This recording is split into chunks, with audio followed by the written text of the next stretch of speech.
my shoes and out the door. 5, I'm alive. 6, 7, 8, feeling great. Welcome, everyone, to this week's edition of Beyond Your Wildest Genes podcast. I'm thrilled to bring you a special session today with Dr. Jennie Freiman. She's a gynecologist, health writer, and the product developer and founder of Ubro Incorporated, a wellness company. Ubro Ideal Turmeric was launched in November 2016 and has more products to come down her pipeline. But we are thrilled to introduce this first discussion around turmeric and discuss the wellness impact. Who should use turmeric? Why this is an important supplement for many people, where the research is going with this, and what the future could hold. So welcome, Dr. Jennie. Thanks for having me. I'm actually thrilled to be here.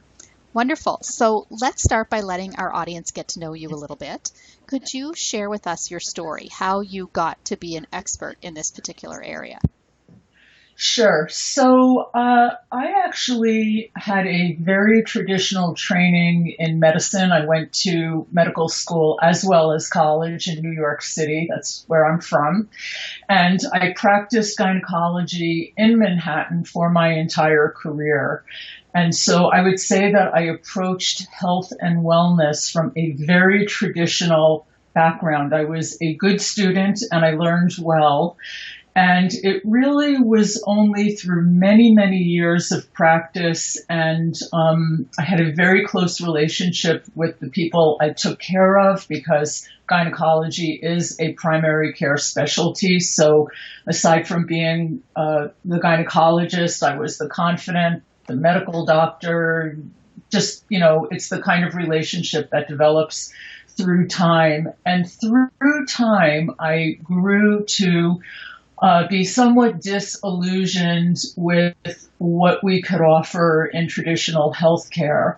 And that seems to be that a problem shows up and we pretty much throw either medicine or surgery at that problem. And in the field of gynecology, we do both. We take care of problems with medication, but we're also surgeons.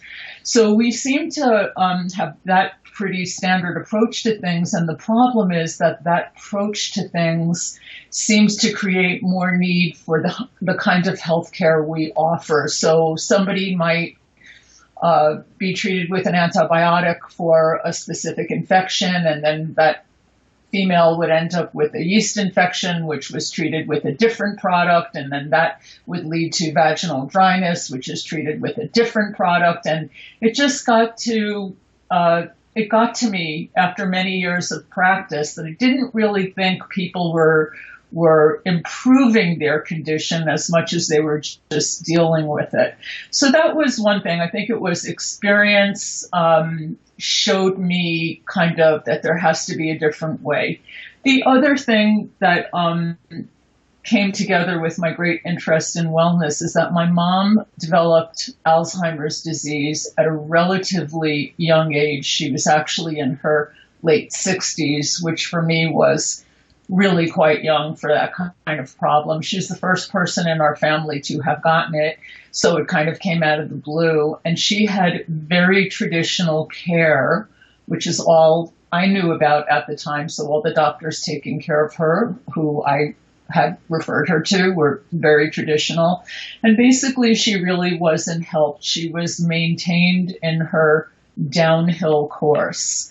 So that affected me greatly, and I am very much like her. She had Hashimoto's thyroiditis. I have Hashimoto's thyroiditis. There are many, many things about her that I am just like. So naturally, I'm very worried about the notion that I might develop Alzheimer's disease. And more importantly than that, I don't want it to happen to my children.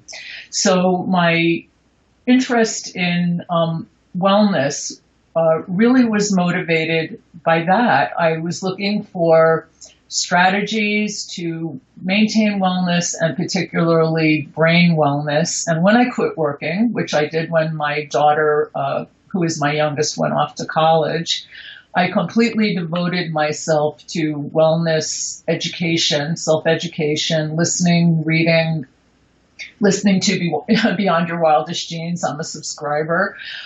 And I've learned a lot, and I've kind of really made that my complete focus in this second phase of my life. Well, that's quite an amazing journey. And I think, a number of guests that we've talked to in varying fields of medicine and healthcare, have had a similar experience where there's absolutely wonderful things that we can do in traditional mainstream medicine, but there's a place where we get to where are we getting at the cause, and where are we addressing things more upstream than managing those symptoms and then continuing to manage the symptoms as they progress. So having someone with your background then enter this wellness and preventative management space really brings the best of both worlds to looking at these products and looking at what we can do for our health ourselves.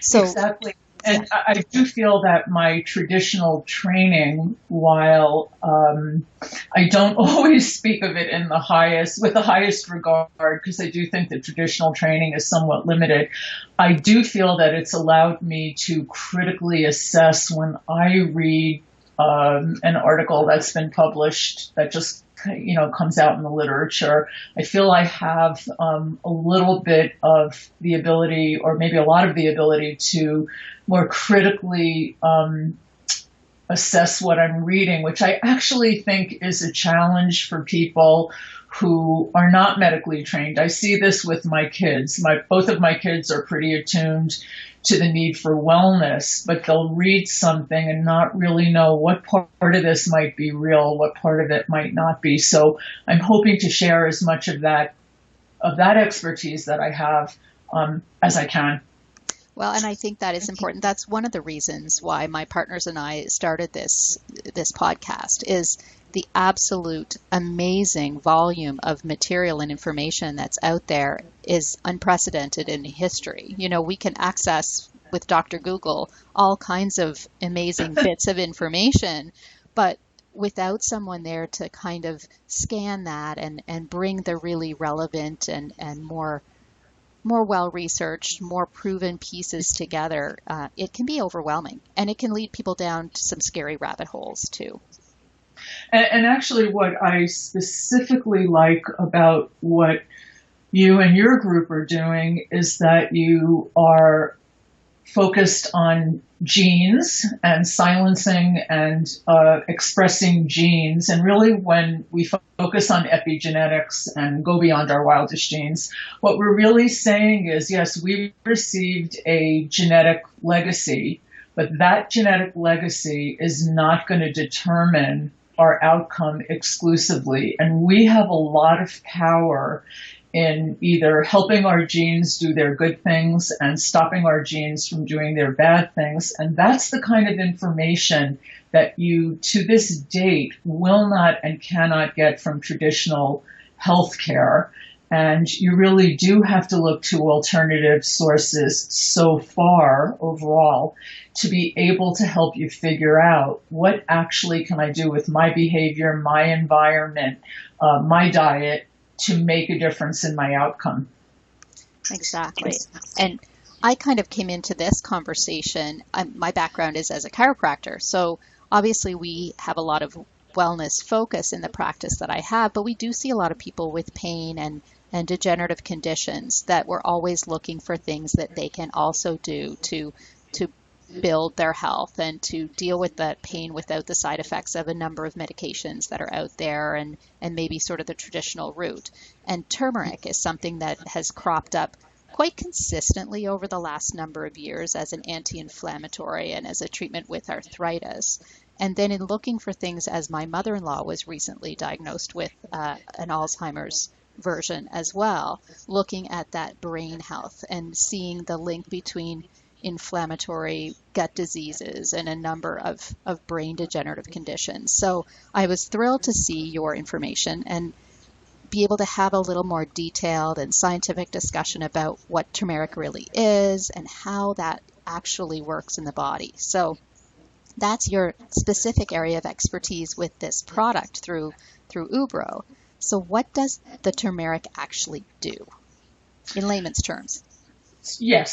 So the amazing thing about turmeric is that it has both thousands of years of experience in traditional populations that incorporated it into their diets, and at the same time, it has thousands and thousands of scientific studies at every level, from cellular studies to animal studies to human studies. So it's one of the most both experience-based and science-based foods that is out there.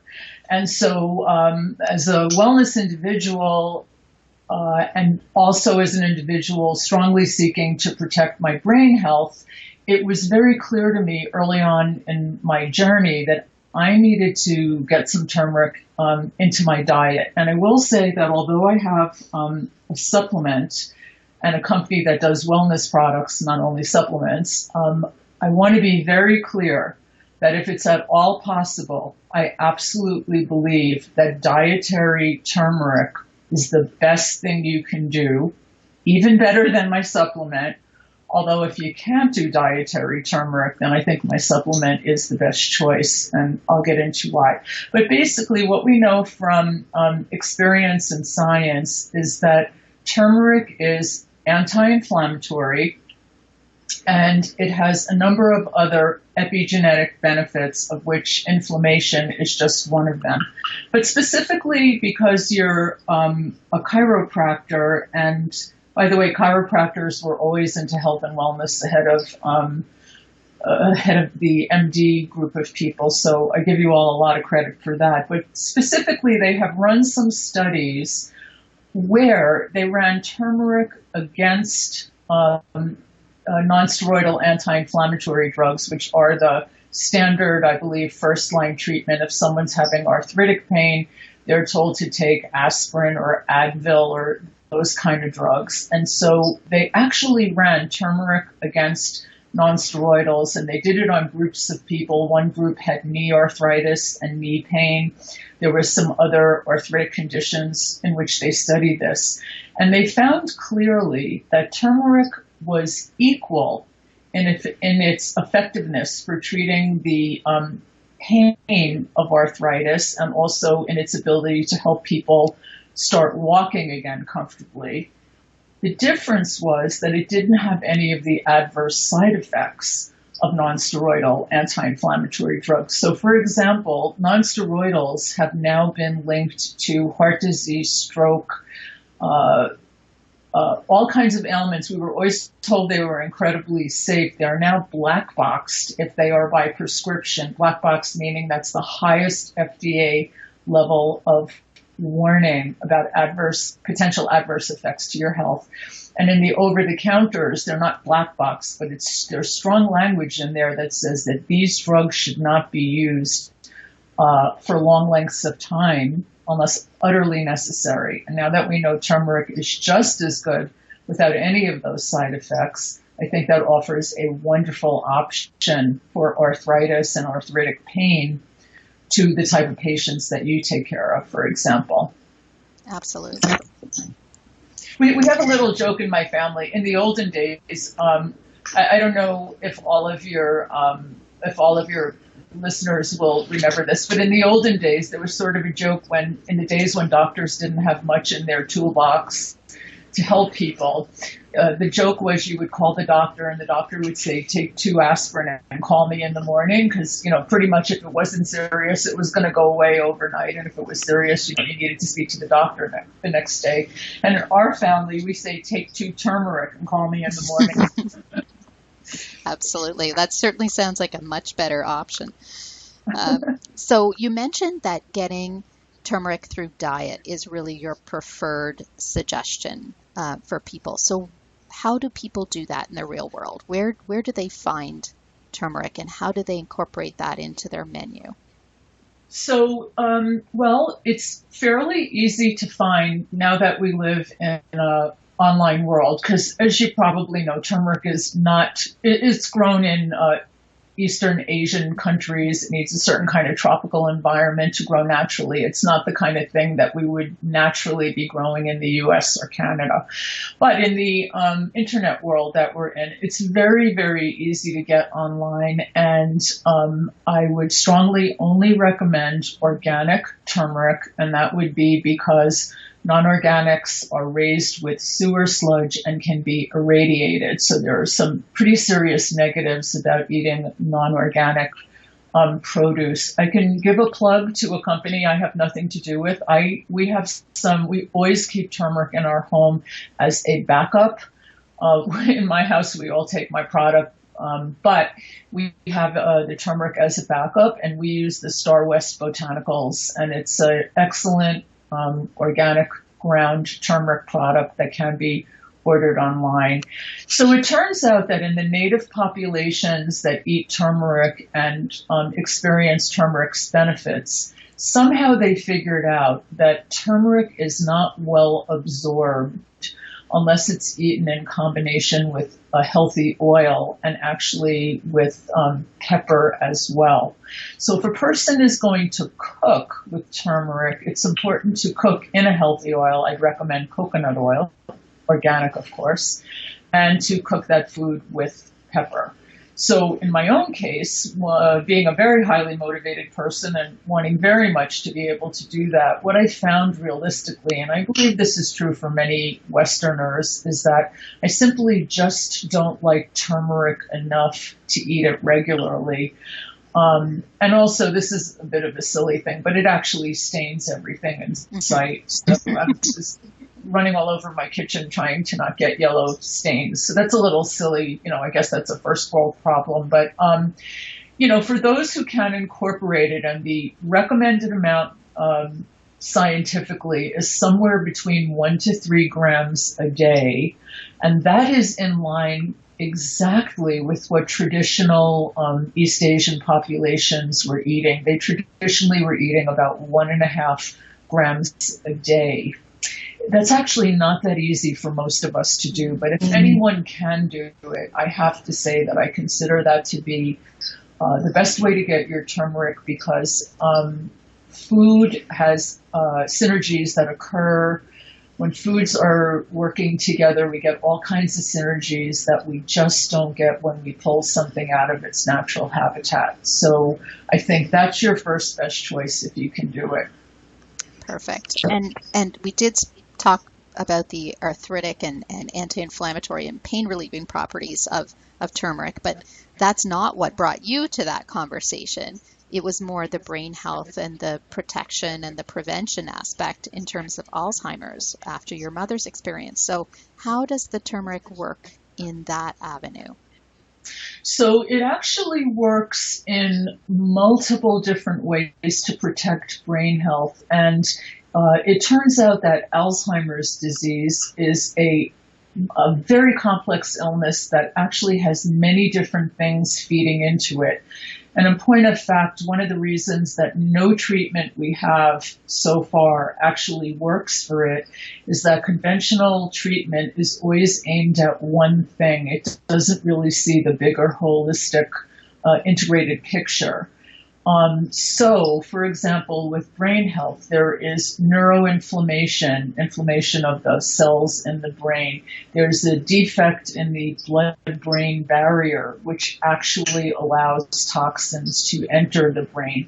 There's a defect in the homeostasis around metal metabolism in your brain, so heavy metals are involved. The list goes on and on. I'm actually writing a book about this now that I hope some point down the line will be out there. The entire focus of the book is on strategies to help prevent Alzheimer's disease, and there are actually a lot of them. But in the case of turmeric, when I did my original research a while ago, there were 2 things I found that were very clear that were critical for brain health, and one was turmeric and the other is coconut oil. So those are the things I kind of got to first. And as I said, now I'm working on really creating a program for people that would like to maintain their brain health, improve it, and hopefully prevent dementia. So it turns out for your brain that in many different ways, turmeric is an epigenetic agent. It actually fixes many of those things that I just mentioned and is involved in the pathology, which involves all of those things that I just mentioned. Wow. So that's going to be another chance to bring you back on the program and have a chat when that book is done, because that will be a fascinating opportunity for people to learn about dementia and create some upstream solutions and preventative strategies around that. It is becoming an epidemic for sure. Oh, absolutely, for sure. And actually, I want to tell you about a wonderful and also very fun experiment that was done. Specifically, they were looking at whether turmeric can boost health.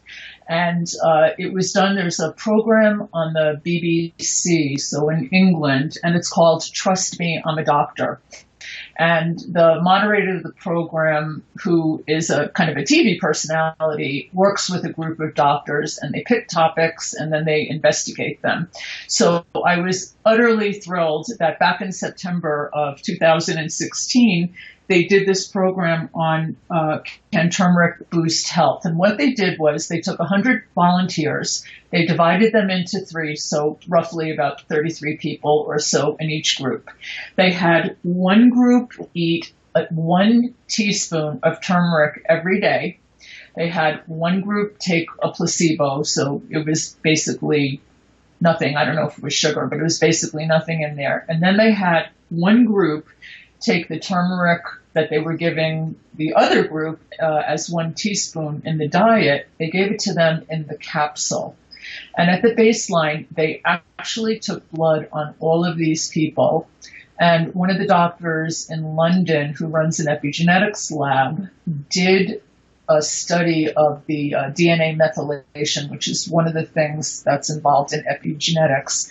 He did that as baseline, and then 6 weeks later, when this study was done, he drew the same people's blood again to see if there was actually a difference. And in a matter of 6 weeks, they found that there was a difference in DNA methylation, interestingly, only in their diet group. They, of course, we didn't expect them to find any change in their placebo group. It was pretty surprising that they didn't find it in their supplement group. And I actually wrote to them and I said, I bet the reason you didn't see this in your supplement group is people probably just down their supplements with a glass of water, because that's what people usually do. And so they would have missed the benefit of the supplement. Doesn't mean the supplement didn't work. It means that how they were taking the supplement didn't work. But anyway, they, I think, had already gotten their point out. They were happy that, a teaspoon of turmeric made an epigenetic difference. And it was just a wonderful, quick study and very accessible. It was on TV. It really brought turmeric to people's attention.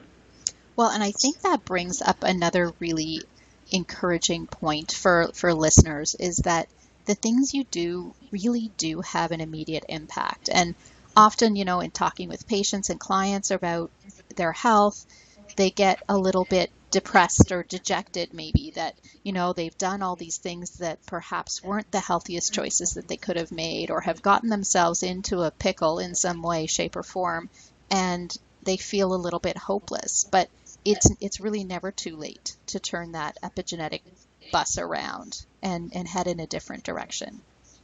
No, that is absolutely true. And the studies at every level indicate that the what you do actually gets reflected really quickly in your epigenetics. Now, again, in the case of, for example, Alzheimer's, if you have already lost those brain cells, you're not going to get them back. And that's why it's critically important for people that are interested to start working on their brain health as young as they possibly can. It actually turns out that seeds of Alzheimer's are placed at very young ages. Many people think you hit middle age and that's when it starts. It's actually not true. It starts when you're very young. Part of the reason I have my kids on their programs, their genes most likely have an excellent chance of having inherited something from my mom that might not be wonderful.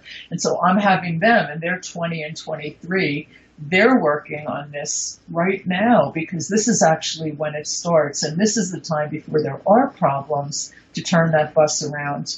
The other thing that I want to mention to your listeners is that, you know, wellness is an investment and it's a commitment. And you don't, well, you know, if you are treating a problem, for example, if you're treating arthritis, after a certain number of weeks of doing whatever you're doing, whether it's turmeric or a non-steroidal anti-inflammatory drug, you are going to see a response. And that's something that you can kind of lean on, and you know what you're doing is helping you. What really, really is hard is when you make that commitment to wellness, you are making that commitment because you believe that what you do makes a difference, but you might not see that immediately, or you'll see it in ways that might not register, such as, I don't take flu vaccines, but I don't get the flu. I think that has to do with what I'm doing, although I can't prove it. So I think for those that are interested and committed to wellness, you simply have to believe that what you're doing makes a difference for you. And we've proven it in the laboratory and with certain studies, but you might not actually know it in yourself. That's a really good point. It's a very difficult thing to measure prevention, you know, to look at a patient and say, well, if you hadn't taken that or done that or acted like that, you would have ended up in a different place. It's sometimes difficult for them to see what dangers they avoided by doing that. Yeah. So with turmeric, obviously there's a tremendous amount of health benefits. Is there anyone who should not take it or should not use it? Are there allergies? Are there side effects? So it's actually funny because someone using my product actually emailed me the other day to ask me about her husband taking it because he's on Plavix, which is a blood thinner. And so here's what we know about turmeric. In the diet, I am not aware of there being any adverse interaction, although you will read that, for example, if you're on blood thinners, that turmeric can make your blood even thinner than it already is, which can lead to excess bleeding. So I would say that for a person who is on blood thinners, I would not recommend taking any supplement. The real reason, any turmeric supplement, the real reason for that is the studies simply have not been done, and therefore you always have to err on the side of caution. In terms of having some turmeric in the diet, I don't believe that would be problematic. So aside from the blood thinning, there are studies with as much as 8,000 grams of turmeric taken per day. That is really a lot, and no adverse side effects found. In my product, for example, if you take 3 a day, you're taking a little under 2,000, but which is within the medically recommended wellness space. But it has been taken under scientific study in as high as 8,000. 8,000 milligrams, which is 8 grams. My mistake there. So I would say that it's a very, very safe thing to do, absent having a blood thinning issue. Okay, well let's spend a few minutes now talking about your particular supplement and why you developed your own supplement. Obviously, there's other products out there, and you felt strongly that you could build something better. So, what is it about Ubro and your product that is different and more special? So I am an obsessive label reader, and I do that with the food that I take and any supplement that I'm willing to take. So I first recognized that I was not going to be able to get enough turmeric in my diet, and therefore I had to turn to supplements. So I did a very, very exhaustive kind of overview of what was out there, and which is how I came to realize that I wasn't going to take anything that was out there. So one of the very, very common issues, and this actually represents the bulk of what's available in turmeric supplements, is that the supplements are not actually turmeric. They're actually curcumin. And curcumin is one of the bioactive components of whole turmeric, but it's not the only one. And there are many studies that indicate the other parts of turmeric. So curcumin is part of a group of compounds which are curcuminoids, and whole turmeric also includes other compound categories. One of them are turmerones, which are oils, and the other one are polysaccharides, which are a complex sugar. So in whole turmeric, you're getting all of those, and it represents hundreds and hundreds of bioactive compounds, and you're getting them together in a synergy. When curcumin gets pulled out, you're giving up all those other benefits, which have been shown scientifically. And in addition to that, by pulling it out, they're having to process it.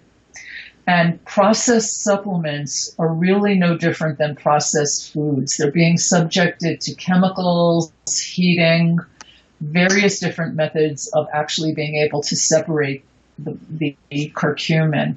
And then finally, regarding the curcumin, what they've also done with it in most of the supplements is they've super concentrated it under, the idea that if some is good, more is better. And that is definitely not the case, that if some is good, more is better. There's generally always a sweet spot with everything. So for example, even in the drug world, if you take 2 Tylenol, that's really going to help your headache. But if you take 200, you're going to die of liver failure. So, we just, in nature, there are sweet spots for what we should be doing.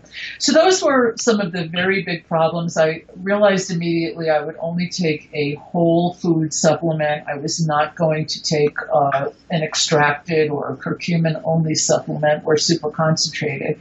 So that actually limited the playing field a lot. And then the other thing was, because I'm an obsessive label reader, I wanted my label to be clean. I didn't want to take a product that I was taking for my health, but then they were stuffing it with all kinds of inactive ingredients that are not good for your health. Those would be they're called other ingredients on the label. And you'll find chemicals and things that are put in there because it actually makes the production of the supplement cheaper and faster, and it fills up the supplement and it gives it a certain consistency they want to have, but none of these things benefit your health in any way. So those were the big things. And I also wanted my supplement to be organic, anything that I was going to take. For the reasons I stated earlier, non-organics in the produce range, which actually turmeric is produce, it's a vegetable, they're basically raised with fertilizer that's made from sewage, and they're irradiated. So same thing. Why would I be taking, a product for my health when it's been subject to processes that I just would not be willing to be involved in? And then I could go on and on. There were so many different things that bothered me about what was out there. But there are 2 other quick things I want to mention.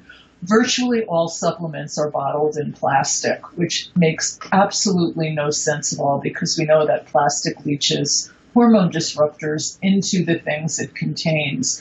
So I wanted my product to be in glass, and that is very difficult to find. And then finally, I wanted to make sure that what I put into my system was going to have been really strictly controlled. I wanted it to have been heavy metal tested, because we know that turmeric can be contaminated by heavy metals. Almost all of the products didn't bother to mention that they were testing for heavy metals, which says to me that they weren't. So long story short, I kind of created a list for myself of everything that a supplement should have, and I couldn't find it. And that's really what motivated me to make my own. And I absolutely never had any intention of creating a supplement. And my company is actually a wellness company. It's not just going to produce supplements, but it turns out that the first product was a supplement because that's what I needed to take. And anyone who's interested in more of this, on my website, I have it listed as the top 10 reasons to take this product, and it kind of goes through everything I mentioned in more detail. And for people listening, that it'll be in the show notes. So if you happen to be in your car or inaccessible to pen and paper, don't worry about it. It will be in the little notes by the download. But it's oobro.com. So that's OOBROO.com. So that would be the website to look for all of that extra information. And I want to also mention that if anyone's interested in just some wellness tips, not necessarily related to turmeric, but just wellness in general, they can just sign up on my website for getting, information that my latest blog has come out, or information about other sites that I write for if they want to read those articles. And there's no obligation at all to purchase any product or future products. And we don't share people's emails and information with anyone else. Perfect. Well, I think we're just about out of time. So is there anything specific that you would like to leave with us to think about, Dr. Jennie?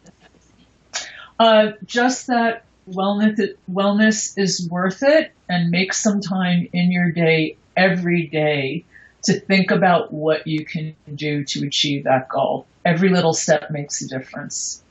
That is brilliant advice. So thank you so much for joining us. Today we've had a great conversation with Dr. Jennie Freiman of Oobro Incorporated. And I hope you'll take a moment to check out her website, OOBROO.com. And we look forward to talking to you again next week on Beyond Your Wildest Genes podcast. Thanks for joining us, everyone. Thank you.